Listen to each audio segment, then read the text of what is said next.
El típico caso de un soldado al que le nace un hijo cuando está de servicio en la guerra. Y este hombre recibe fotos de su hijo, se los manda a su querida esposa. Lo ve y no hace sino añorar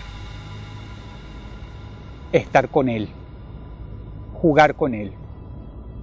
Así que finalmente llega ese preciado día en que le dan la baja y el papá viaja en avión pensando en su hijo. Y camino a casa, él compra una pelota, el primer regalo que le va a dar al chico. Finalmente llegan a la casa muy bonita, tiene un bosque detrás, no hay rejas, no hacen falta, por lo menos eso piensa. El papá abraza a su hijo, mima a su hijo, el matrimonio está mejor que nunca. Y afortunadamente esto es uno de esos matrimonios en los que él, por ser soldados, no tiene problemas con ella, con la esposa. Y empieza a jugar con el hijo, y el juego favorito entre el infante, que apenas puede sostenerse en sus dos piernitas, y el padre, es pasarse la pelota. El niño llega, se la tira y el papá la chuta, pero suavecito, con el zapato. Y el niño aprende la conducta y chuta la pelota de vuelta despacito al papá, y el papá lo hace otra vez. Y así están, en ese juego tonto, pero amoroso. Incluso a veces horas y horas y horas, todos los días, padre e hijo, el juego favorito de ambos.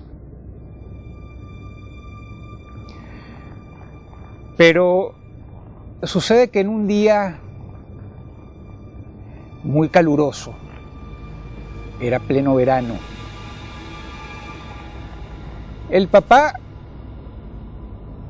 deja al hijo con la pelota y se va trotando hasta la casa para beber un jugo que su mujer trae en una bandeja, y se quedan conversando. Sopla la brisa, los árboles se mueven y se sacuden, y la pelota se va por el camino y se pierde entre los árboles. Cuando el papá se viene a dar cuenta, no ve ni a la pelota, y lo que es más importante, no ve tampoco al hijo.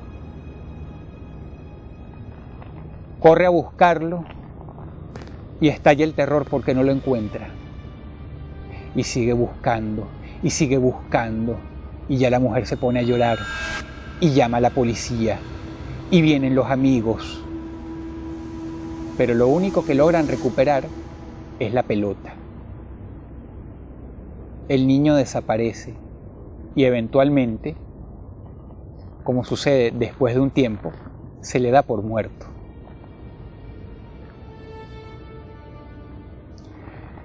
Pasa el tiempo, quizá los años, el matrimonio sigue junto, pero ya se han mudado de esa casa. Él no tiene trabajo. La mujer tiene 2 empleos. Tienen problemas. Pero él ya no es el mismo de antes.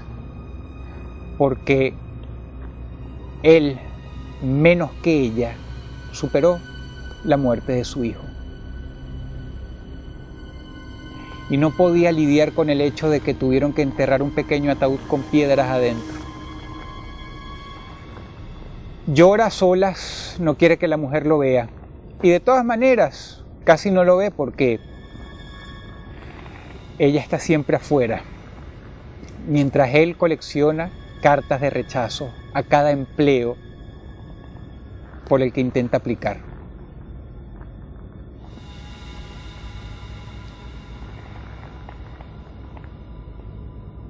Era una tarde de verano. Él estaba en una camiseta, estaba sudando. No quería encender ni siquiera el ventilador para ahorrar luz. Y está en el escritorio y está viendo las cartas de rechazo. Cuando de pronto siente un golpecito sobre la alfombra. Se gira en la silla y ve la pelota de su hijo, el recuerdo más preciado del padre, esa pelota que él tenía en uno de los estantes, al lado de los libros y otras cosas. El padre se queda así, quizá el viento había tumbado la pelota. Era una estupidez que no tenía razón de ser y que no tenía que haber pasado porque alimentaba recuerdos. Pero cuando él la va a agarrar y la deja en el mismo estante y se vuelve a sentar, vuelve a escuchar el golpecito sobre la alfombra y la pelota esta vez toca la horma de sus zapatos. El ex soldado se levanta, despeinado, con barba de 2 días, y se queda viendo la pelota, frío. Y el recuerdo más amoroso, más paternal, le llega porque él chuta la pelota suavecito. La pelota llega hasta la puerta y se regresa a su zapato. Y él lo vuelve a hacer. Y lo vuelve a hacer otra vez y la pelota siempre regresa, como sucedía cuando su hijo estaba vivo. Y él, ya lejos de estar asustado, lo que hace es disfrutar entre lágrimas ese íntimo juego paranormal. Cuando siente que ya ha tenido suficiente, agarra la pelota, se la lleva al pecho, la deja donde estaba y se va a acostar, se va a dormir, con mucho en qué pensar, pero a la vez extrañamente, paradójicamente, nada más en qué pensar, salvo que quizá esto sea una señal de que mañana las cosas van a estar mejor. Él se levanta y va con mucho miedo hacia el buzón. ¿Por qué va con miedo? Porque sabe que ahí están las cartas de rechazo a cada empleo que él intenta aplicar. Las recoge una por una y ve que hay un sobre muy extraño porque está abultado. Un sobre que está escrito a mano y que dice léeme. Él abre el sobre, separa el papel y lo que ve adentro es un trozo arrancado de tela de la ropa de un niño que tiene escrito un mensaje en sangre y dice así: gracias por enseñarme a jugar el juego favorito de tu hijo. Quizá haga que todo aquello por lo que está pasando aquí sea un poco más llevadero.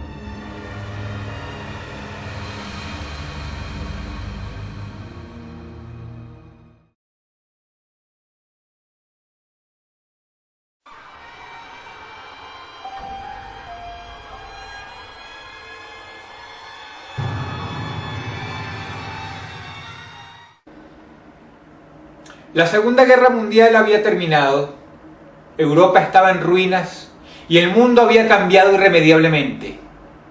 Surgieron 2 superpotencias, una en Oriente, otra en Occidente, Estados Unidos y la Unión Soviética. Y empezarían a escribir el futuro del mundo, el futuro en el que hoy vivimos, el futuro que hoy conocemos. Fueron años turbulentos, pero también, hay que decir con mucho cinismo, pero con mucha veracidad al mismo tiempo, que fueron años de grandes logros científicos y médicos. La crueldad humana a su máxima expresión, desde los laboratorios de Joseph Mengele hasta cierta unidad 731 en Japón, habían logrado dar sus frutos, acuñando muchas medicinas que sirvieron, pero que probaron en seres humanos. El caso es que la ciencia médica en aquel entonces estaba desprovista de una policía, un agente de buena fe que dijera basta, hasta aquí. Estaba desprovista de ética. La ciencia médica hacía lo que quería, aun si eso significaba experimentar con humanos. y fue lo que se hizo en la Unión Soviética, donde un buen día a un grupo de científicos se le ocurrió preguntarse qué pasa con un ser humano cuando se le depriva del sueño permanentemente. Si tú buscas en Google, tú sabes lo que le pasa a un ser humano cuando se le depriva del sueño, pero en aquel entonces no. Todo lo que vayas a encontrar por la red es fruto del experimento, de la respuesta que dio aquella prueba soviética.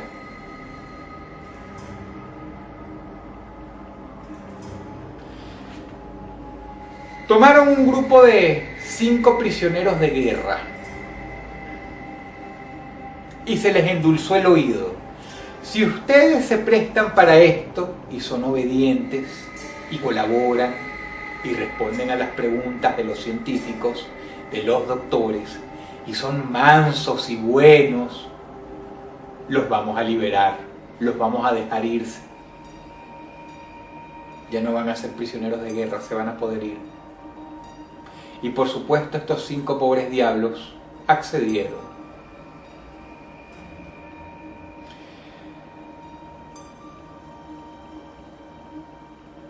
Era finales de los años 40. Por supuesto que no había un circuito de cámara cerrado. Eso no existía. Por lo tanto, cogieron una especie de cuarto muy grande, con sólidas paredes de concreto y sólidos ventanales de más de 15 centímetros de grosor, sellado al vacío, con oxígeno a través de un tubo muy ancho que conectaba una boca en el techo de esa prisión. Por eso es que los prisioneros podían respirar. Pero ese tubo de oxígeno no es lo único que había. A un costado había otro tubo con un gas que impedía el descanso, que siempre manipulaba la adrenalina y manipulaba ciertos químicos en el cerebro que causan el mismo efecto que puede causar una bebida energizante. Por no decir, por supuesto, que todas las bebidas que le daban a estos prisioneros contenían estos químicos, pero en grados mucho mayores, para evitar que durmieran. Además, había un sistema de sonido muy alto, muy inhumano, con el que pondrían una música a todo volumen, un ruido insoportable. Si alguno de estos prisioneros, si alguno de estos conejillos de India humanos llegaba a alcanzar el sueño, se había preparado todo celosamente, se había preparado todo con una metodología fría, diseñado especialmente para que nadie pudiera dormir, y así dejaron a estas personas. La comida era escasísima. ¿Saben por qué? Porque el hambre mantiene despierta a la gente, causa ansiedad. Solo podían beber y tenían que orinar ahí mismo, en un inodoro colocado en esa misma celda grande. Estaba desprovista completamente de camas. Solo les habían dado material de lectura para que pudieran entretenerse y pasar horas y horas ahí. Horas y horas que devinieron en días. Así pues, los primeros 3 días, los pacientes prisioneros, conejillos de India, comenzaron a experimentar alucinaciones. 3 días sin dormir. 74 horas sin pegar los ojos, sin soñar, sin descansar de manera profunda. Alucinaciones, visiones, cosas extrañas. Por lo menos esto reportaban ver. Cuando el científico agarraba el micrófono, encendía el audio con una palanquilla y preguntaba cuáles eran las reacciones. Esto es lo que le dijeron los pacientes. Y entonces los doctores atrás iban anotando los datos con una horrible curiosidad, desprovistos de toda ética humana. Pasaron 6 días, estaba a punto de eclipsar la primera semana. Las alucinaciones se habían hecho bastante peores. Y ahora los pacientes estaban haciendo cosas extrañas, como por ejemplo caminar enjaulados como leones o dar vueltas sobre sí mismos. Uno había pasado más de 8 horas en un costado, en una esquina, viendo a la pared, haciendo así, meciéndose, mientras que otro se abrazaba las rodillas en el suelo y también se mecía, y el otro caminaba hasta que se quedó toda una noche así, toda una noche de pie así, viendo a la cámara del cuarto, al vacío, a la nada, al techo, con la mirada completamente extraviada.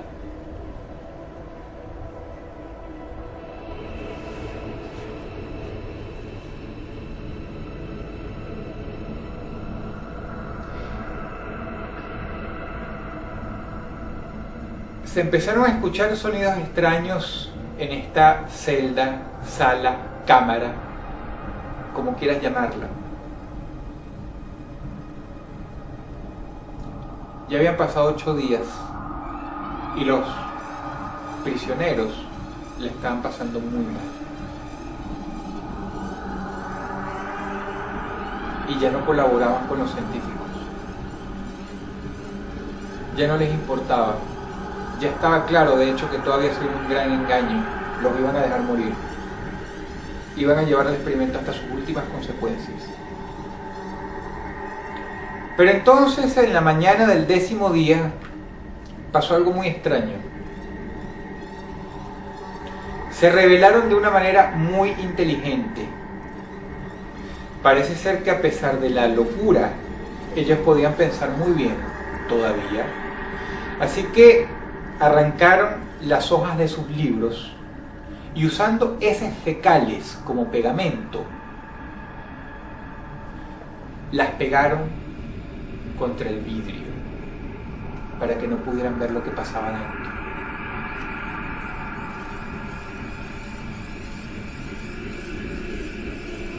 Le habían hecho un jaque mate muy bonito a los doctores,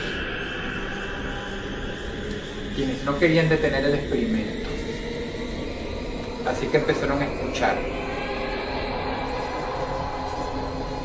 ese sonido frío, paradójicamente ese sonido silencioso, los sonidos del silencio, los sonidos de la noche cuando estamos en la oscuridad en la cama, esos sonidos silenciosos, esos sonidos de la nada, esos sonidos del abismo, se escuchaban por horas y horas en el altoparlante, en el círculo, con una malla metálica, esos sonidos extraños, donde de vez en cuando escuchaban a alguien acomodarse, quizá acostado en el piso.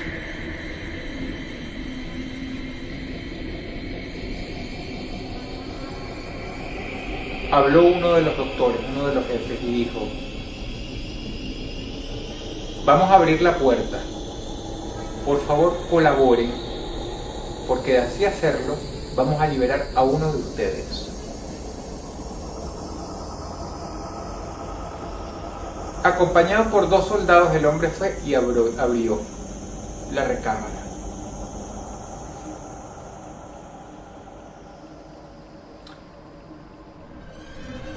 Es aquí cuando las cosas comienzan a ponerse extrañas, ¿saben?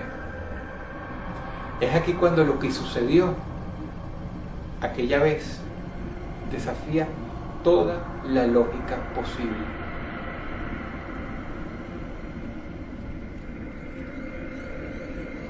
Los pacientes se alteraron. De hecho, uno se levantó corriendo. Primero se arrastró como un animal de rodillas y se escuchaban sus huesos en el pavimento, ta, ta, ta, ta. Y después, como una araña, saltó sobre uno de los soldados, quien estaba bien protegido, pero no contaba con que, más allá de la armadura, la dentadura sobresaliente del desnutrido paciente le mordiera la yugular y le arrancara un pedazo de carne. ¡Ra! Como una tira de piel. ¿Cómo diablos podían tener tanta fuerza? ¿Cómo diablos podían sacar tantas energías después de haber estado tanto tiempo sin dormir, tantos días? Era imposible. Pero aquel soldado fue víctima de una rabia incontrolable, pura, absoluta, ciega, mortal. Una ira más allá de toda la razón. Porque además de que le mordió la yugular, se la volvió a morder, hundiendo la mitad del rostro en carne sanguinolenta, en un hueco improvisado con sus dientes, un hueco que luego hizo más grande, adentellada, arrancando pedazos de piel y después pedazos de yugular y pedazos de cuerda bucal.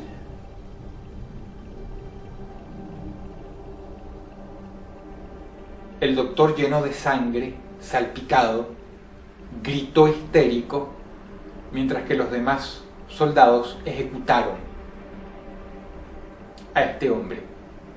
Primero se lo trataron de sacar de encima, pero no pudieron. No pudieron sacárselo de encima a su propio compañero. Así que tuvieron que hacer lo inevitable, disparar sabiendo que los tiros le iban a dar también a su amigo, el soldado.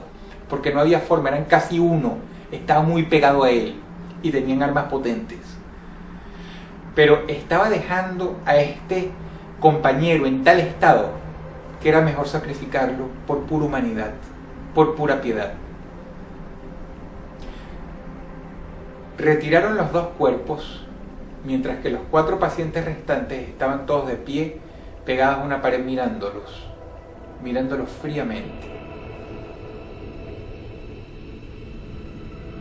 ¿Quieren saber qué es lo horrible de todo esto? Que aquel miembro de los conejillos de Indio humano que se alteró no era el único que estaba molesto. Los otros también estaban molestos, pero no habían llegado a tanto como para atacar. Pero no estaban molestos por haber sido prisioneros, no estaban molestos por haber sido traicionados porque les decían que los iban a liberar cuando de hecho no, los iban a dejar morir ahí, como ratas. No estaban molestos por eso, ese no era el motivo de su enojo. El motivo de su enojo, ¿saben cuál era? Que habían abierto la puerta y estaban dejando que se escapara el gas. Ellos querían estar solos. Ellos no querían que se abriera la puerta, ellos no querían interrumpir el experimento. Ellos de hecho tenían miedo de dormirse, por alguna razón. Así que volvieron a cerrar la puerta y hubo un diálogo entre otro de los pacientes y uno de los doctores. ¿Qué pasó? ¿Por qué hicieron esto? ¿Por qué hicieron esto? Pero el paciente que había sido elegido por sus otros compañeros para hablar, lo único que se limitó a decir fue: no corte el gas. No corte el gas. Queremos estar aquí.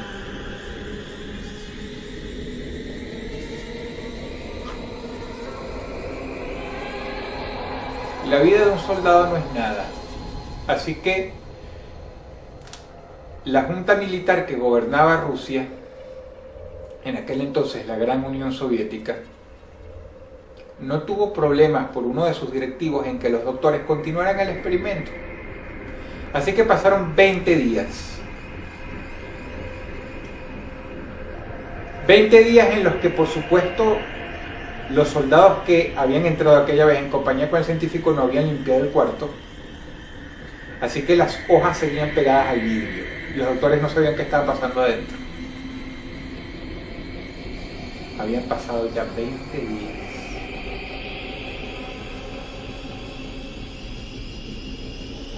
Y muchos días desde aquel ataque. Los suministros de agua seguían llegando, pero ya de comida no. Y sin embargo sabían que estaban vivos. ¿Saben por qué? Porque la respiración se escuchaba.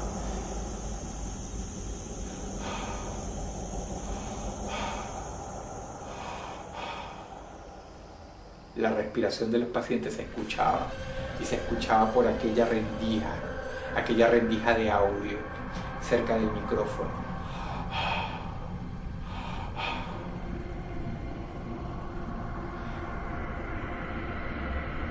Y entonces uno de los científicos preguntó: ¿están dormidos? ¿Están dormidos? Respondan. Pero no contestaban nada.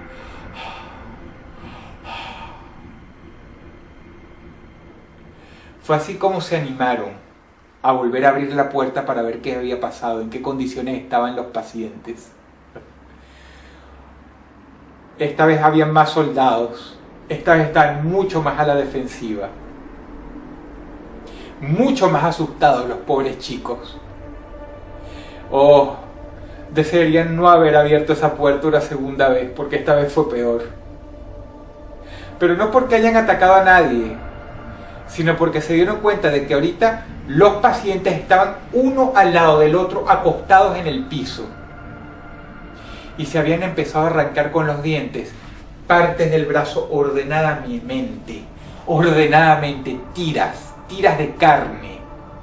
Se les veían los tendones de las manos, los tendones de aquí de la muñeca, que uno los siente como si hubieran unas cuerdas aquí. Tú te tocas la muñeca y sientes unas cuerdas. Bueno, se veían al aire libre esas cuerdas sanguinolentas, coloridas. Se habían empezado a arrancar así, como si trataran de suicidarse con los dientes. Pero no se estaban tratando de suicidar realmente, simplemente estaban comiendo. Uno se había carcomido el dedo índice hasta acá. Había devorado todo, uña, carne, y solo el huesito se movía distraídamente contra el suelo. Uno, de hecho, había conseguido quitarse sus propios párpados, no solamente para alimentarse de algo muy suave y tierno, sino para evitar dormirse. Otros se habían arrancado piel de las nalgas. Otros se habían arrancado la piel suave de las axilas. Otros habían masticado sus propias rodillas y se les veían los huesos de la rodilla, bien sanguinolentos, en charcos de su propia sangre y a veces su propio pus, porque se estaban infectando. Se habían comido las uñas enteras y lo que permanecía era pura carne de los dedos. Uno se había comido sus propios labios y se le veían los dientes así. ¿Y quieren saber lo mejor de todo? Estaban despiertos,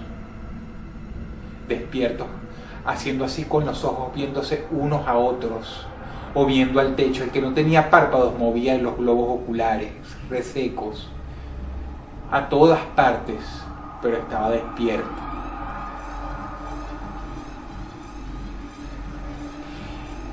Vieron a los soldados desde donde estaban.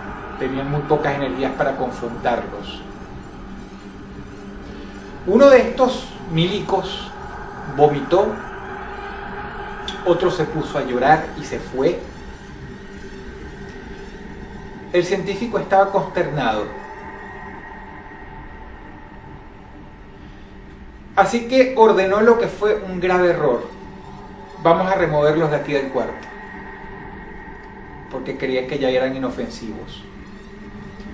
Craso error. Porque cuando intentaron arrastrar a uno por los tobillos, este se sentó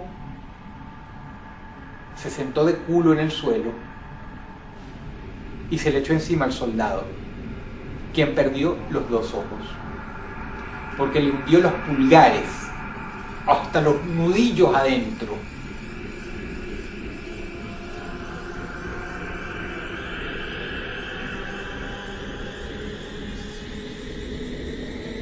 Los otros soldados se le echaron encima, apenas lograron controlarlo y apenas lograron dispararle y matarlo. Los otros tres seguían en el suelo, pero los estaban viendo a los soldados como diciéndoles: no nos vayan a sacar de acá, o si no, vamos a atacar. Uno de ellos consiguió musitar entre su falta de labios, con los dientes así. Cierren la puerta. Cierren la puerta. Pero los soldados no querían cerrar la puerta. De hecho, el experimento ya se había acabado oficialmente. Llamaron a más. Y entonces los pacientes, como despojos de carne, empezaron a levantarse, prestos a atacar.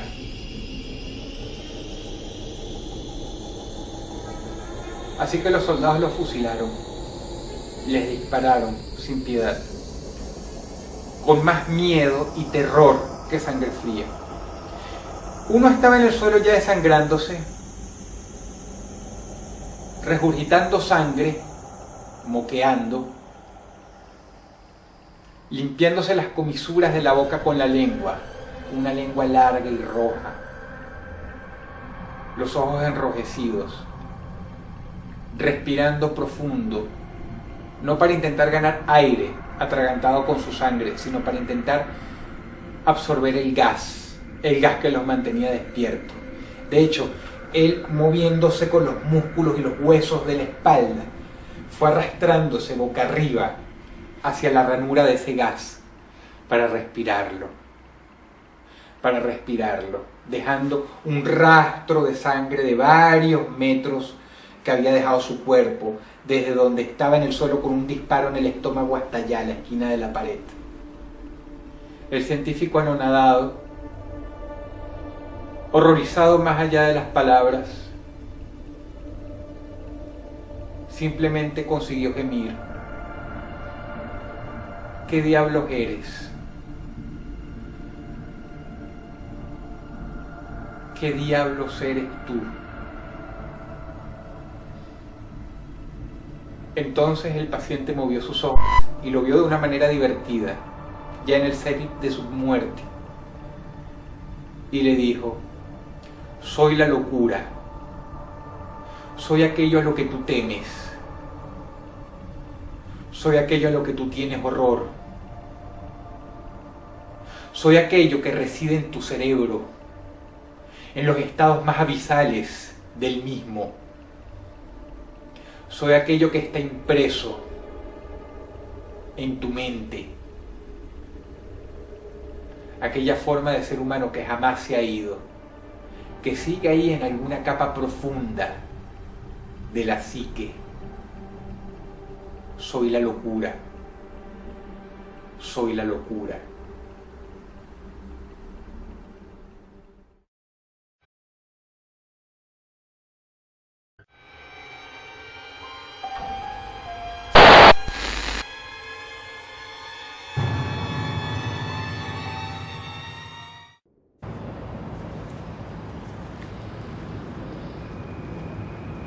Esta es una de las historias de fantasmas más conmovedoras que existen.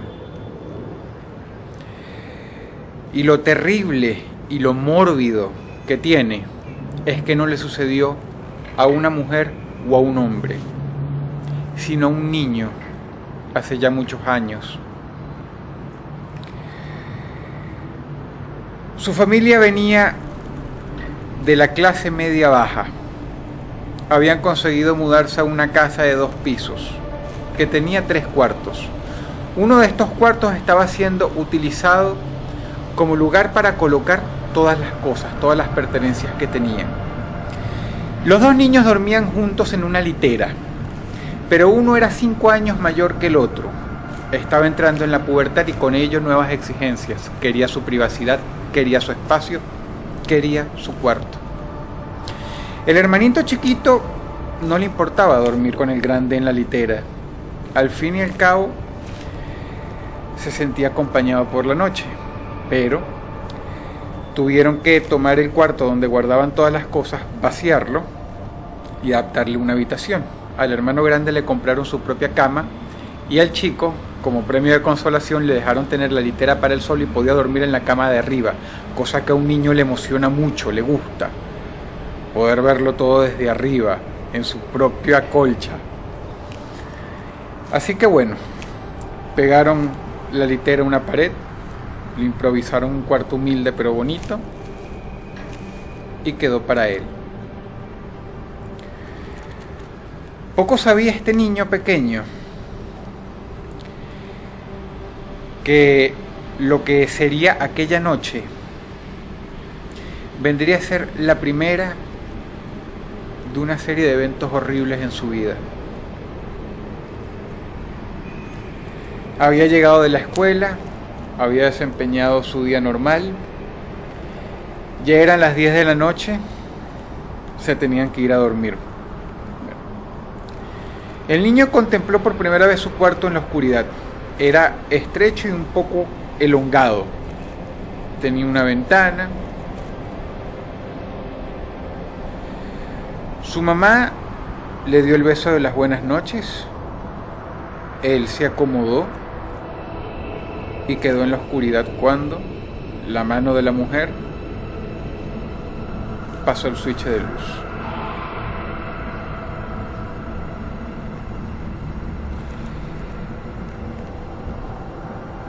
Este chico no sabe a qué hora se despierta. Debía ser tarde en la madrugada, pero él abre los ojos y no tarda mucho en saber qué lo arrancó del sueño, qué lo despertó. Había algo ahí con él en ese cuarto. Podía sentirlo en la cama de abajo.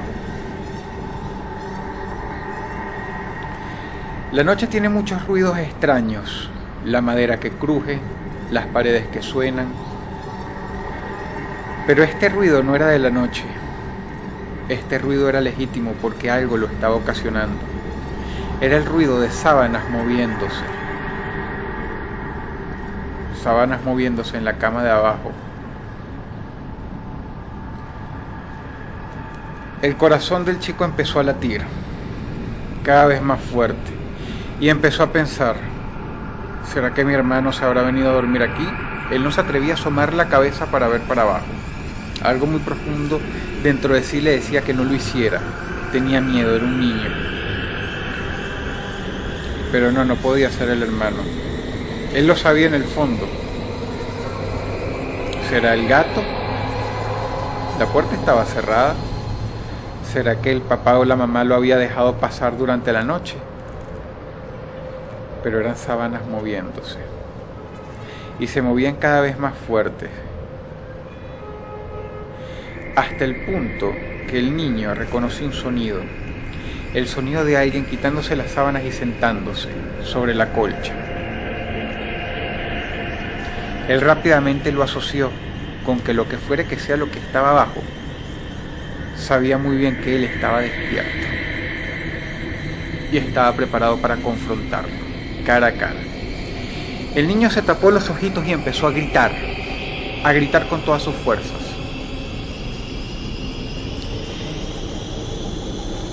Escuchó tenuemente el switch de luz que venía del cuarto de los padres, la iluminación debajo de la rendija de la puerta, los pasos, las pisadas de sus papás.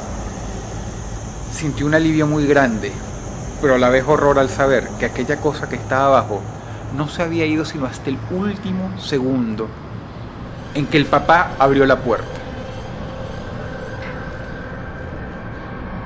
La mamá lo consoló, le dio besos, pero el niño, por miedo, por sentido del ridículo, quizá incluso tal vez por niño, no les dijo qué estaba pasando. No les dijo nada. No les contó. Así que los papás asumieron que era simplemente una pesadilla. Y muy para alivio de él, la mamá se quedó a dormir en la cama de abajo. Pasó el resto de la noche tranquilo. El día siguiente era un sábado, era un fin de semana. Habían venido los amigos de su hermano mayor, y con los amigos de su hermano mayor, uno que otro niño para jugar. Los hermanitos de sus amigos estaban en el jardín jugando a la pelota, conversando, corriendo, haciendo las cosas de niños, pero el chico El chiquillo no estaba tranquilo. Lo estuvo durante un momento, pero después levantó la cabeza y vio hacia la ventana de su propio y nuevo cuarto. No se podía ver mucho por el reflejo del sol sobre el vidrio, pero él sabía muy dentro de sí que lo estaban observando,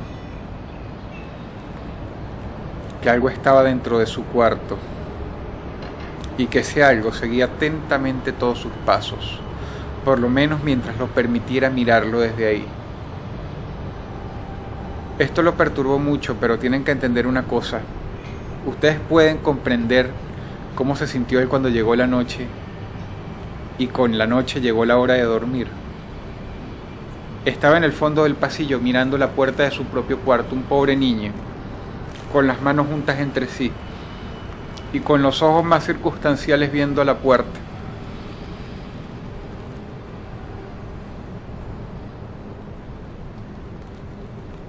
Aunando una valentía terrible, el chico fue, giró el pomo, abrió la puerta y la dejó abierta lo más que pudo.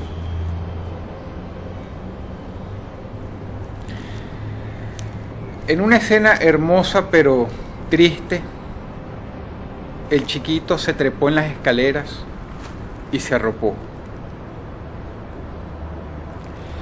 No dijo nada cuando su papá llegó unos 30, 40 minutos después, creyendo que el niño está dormido, y cerró la puerta, dejándolo en plena oscuridad. Y este niño no dijo nada. Lo vio todo, pero no dijo nada.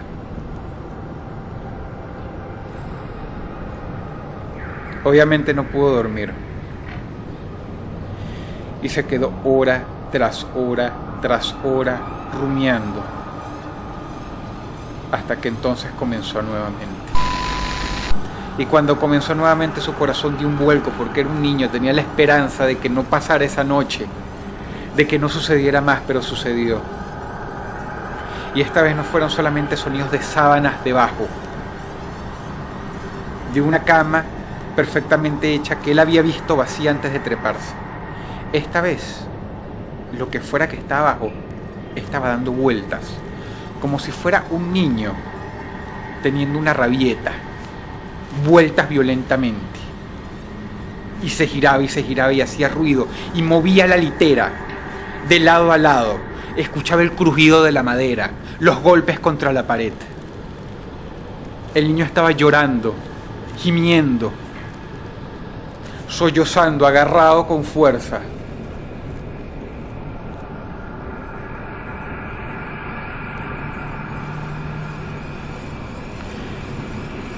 Y quizá por no querer gastar perdigones o por pena, ¿cómo será que piensa un niño?, no llamó a sus padres. Se la bancó toda la noche, lo toleró, hasta que amaneció y finalmente el fenómeno se detuvo.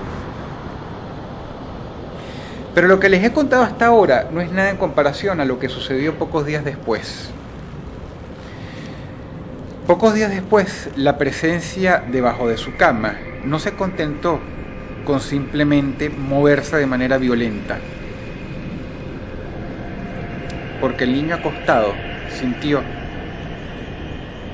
que una especie de mano o algo muy diferente o muy parecido estaba intentando agarrarlo desde abajo a través de su propia colcha.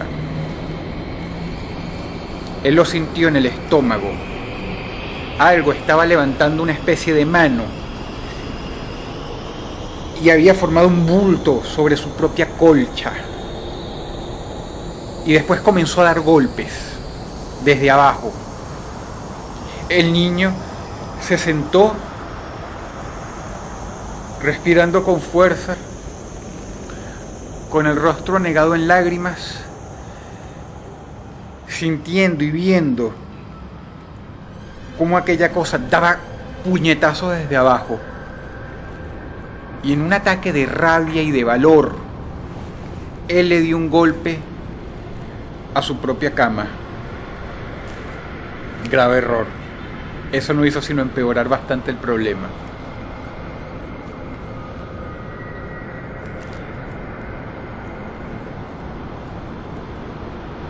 Fue en el momento en que el niño escuchó que el espectro colocaba los pies en el suelo, que empezó a gritar.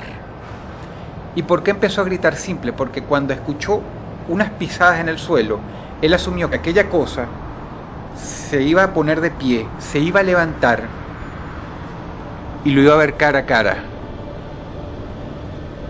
Así que el niño gritó con todas sus fuerzas. Y nuevamente llegaron los padres y asumieron que era una pesadilla, porque él otra vez no les dijo qué estaba pasando.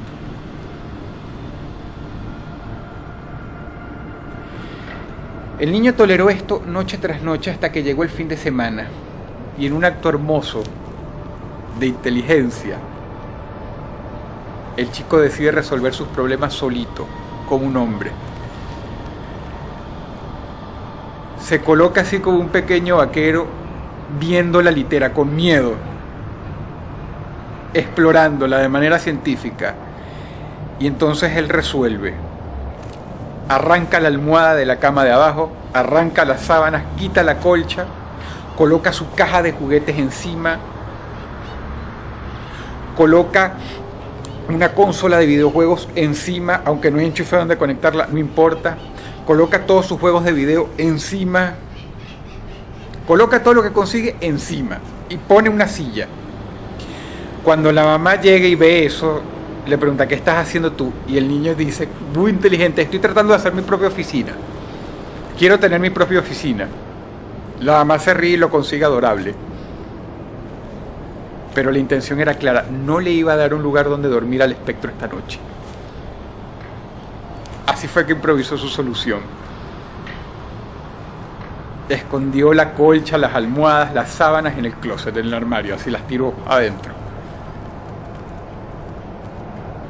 Qué lástima que no estaba ahí nadie para decirle a ese pobre niño que ese fue el error más grande que pudo haber cometido.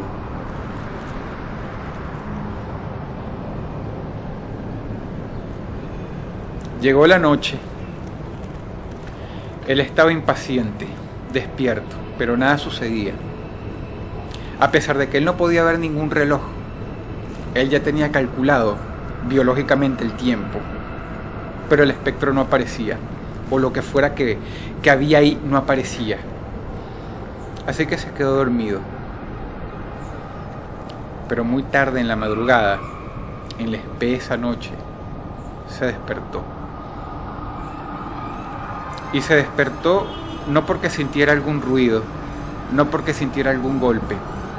No, de hecho, el cuarto estaba completamente silencioso. Silencioso pero no vacío. El espectro estaba ahí. El niño arrugó el rostro y empezó a llorar. Y empezó a temblar.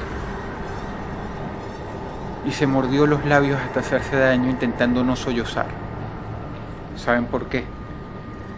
Porque el espectro estaba ahí en su propia cama, detrás de él, abrazándolo. Lo tenía bien agarrado.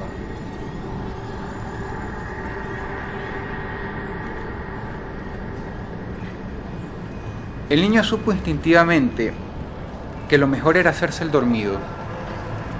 Él mismo no tenía idea si el espectro estaba durmiendo o simplemente estaba jugando con él, esperando a que se moviera. Pero nuevamente tuvo que hacer un esfuerzo increíble para soportarlo, para aguantarlo como un hombrecito, en silencio sin moverse. El tiempo para un niño pasa mucho más lento que para un adulto, y en la situación de él, 1000 veces peor. Pero hora tras hora se le ocurrió una idea. ¿Qué tal si salto y me caigo de la litera? No me importa romperme una pata, no me importa lastimarme. ¿Qué pasa si salto, me tiro de la litera, abro la puerta y salgo corriendo? ¿Qué pasará con mamá y papá después? ¿Cómo les explicaré? No importa. Pero tenía miedo de hacerlo, porque era obvio. ¿Qué tal si aquella cosa era mucho más rápido que él y lo agarraba de los pelos en pleno aire? ¿Qué tal si aquella cosa se tiraba también de la cama y lograba atraparlo antes de que saliera del cuarto? El niño trató de levantar una de sus manos y la colocó encima de la mano del espectro. Sí, tenía una mano enorme y demacrada. Lo podía sentir, era como ponerle los dedos encima en la mano de una persona muy anciana. Y estaba frío. Empezó a llorar otra vez, pero se aguantó porque tenía miedo de que una de sus lágrimas cayera en la mano del muerto, o de lo que él creía que era un muerto. Intentó apartarla, intentó deslizar el cuerpo fuera de su colcha, poco a poco acercándose cada vez más al vacío, acercándose cada vez más al vacío de la libertad, cuando de repente sintió un tirón. El niño apretó los dientes y se echó a llorar, mientras que la mano y el brazo de aquella cosa se movía como una serpiente y lo apretaba contra sí. Y sentí una cabeza enorme y fría en su cuello, levantándose lentamente para ponerse en el campo de visión del niño. El niño cerró los ojos, pero entonces comprendió que afuera estaba amaneciendo, y aquella cosa empezó a jalarlo, a jalarlo, a jalarlo, cada vez más. Y mientras más lo jalaba el niño, más sentía la espalda y la parte posterior de sus piernas más frío. Lo entendió. El espectro salía de la pared y conforme estaba amaneciendo intentaba llevárselo a través de la pared. ¿A quién sabrá qué dimensión o qué mundo? Lo arrastraba cada vez más. Entonces el niño por dentro gritó libertad y se agarró con todas sus fuerzas de uno de los tablones de la litera y se abrazó. Pero el espectro no lo iba a dejar ir, por lo que lo intentó arrastrar cada vez más, y era obvio que se estaba transmaterializando en la pared. Lo estaba jalando cada vez más, lo estaba jalando cada vez más. Y afuera estaba amaneciendo, y el niño lo entendió perfectamente, tenía que aguantar hasta que el sol saliera, y se agarró. Y sabía que se estaba haciendo daño, que todo el cuerpo le iba a doler, pero lo hizo. Lo hizo, aun cuando tenía la mitad del cuerpo levantado contra la pared, y sentía los pies helados, hasta el punto que incluso él, como niño, creyó que los iba a perder. Y sabía por qué estaban helados, porque tenía la mitad del cuerpo en la otra dimensión. Pero él se agarró y finalmente triunfó. Cayó sobre su propia colcha. Había sobrevivido la noche. Pero lo más extraordinario no es esto. Lo más extraordinario es que durante el día él mismo tomó una resolución. Se hizo el enfermo, no fue al colegio. Dedicó toda la mañana a empujar la litera fuera de esa pared, hasta colocarla en el centro de la habitación, más cerca de la puerta que de la pared. Y es así como esta es la historia de un niño que derrotó un espectro. Se dio cuenta. Noche tras noche él sabía que el espectro, que el fantasma, que aquella cosa mórbida estaba ahí, mirándolo con rabia, pero ya no lo podía alcanzar más. Y eso fue un gran alivio, a pesar de saber que no estaba durmiendo solo.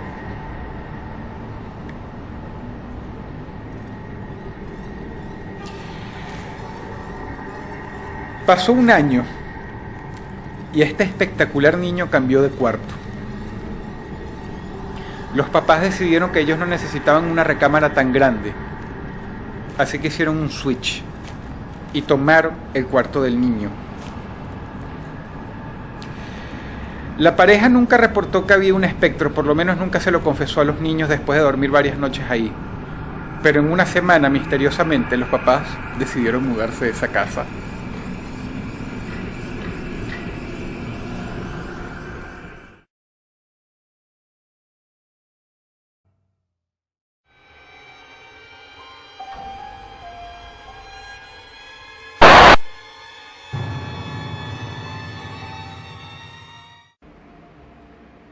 considero que no hay mejor manera de cerrar la jornada que con una historia real. Esto en verdad sucedió.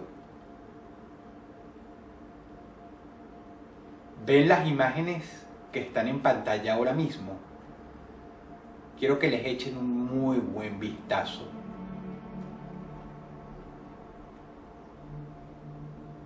Lo que acaban de ver fueron las dos últimas fotografías tomadas a la niña de 11 años, Macy Deacon.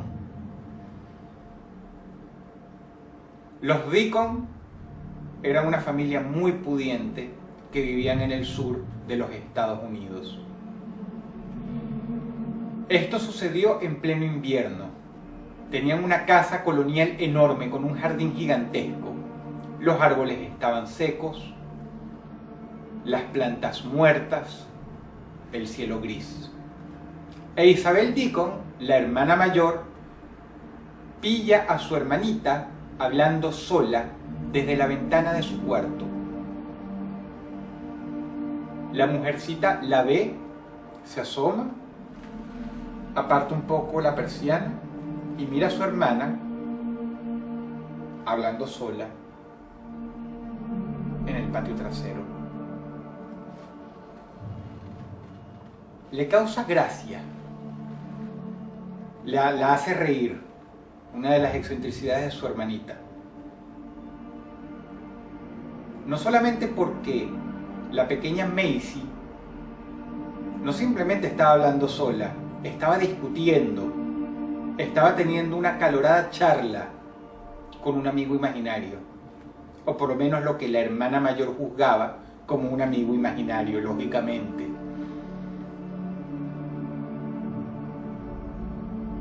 Isabel decide no pelarse ese bonche, así que agarra la cámara fotográfica, que en aquella época era grande y compleja, baja las escaleras rápidamente, sale por la puerta de la cocina y le toma esas dos fotografías que ustedes acaban de ver a su hermanita menor.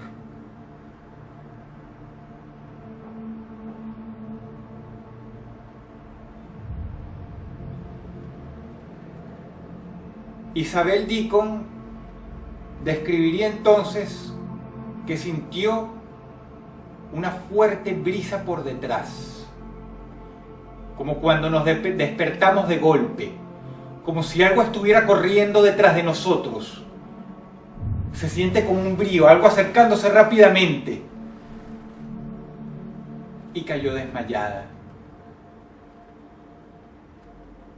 Isabel entonces cobra la conciencia con la cámara fotográfica al lado y una calavera bastante limpia que está a un costado. La mujercita empieza a gritar. Grita y grita y grita. A la hermanita no se la encuentra por ningún lado y se la da por desaparecida. Por lo menos se la da por desaparecida hasta el momento que revelan las fotos.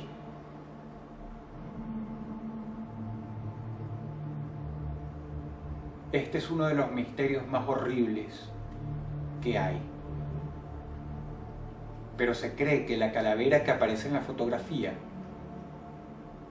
junto a la niña, es nada menos que la calavera de ella misma. Y por cierto, la figura oscura que está detrás de ella jamás fue identificada.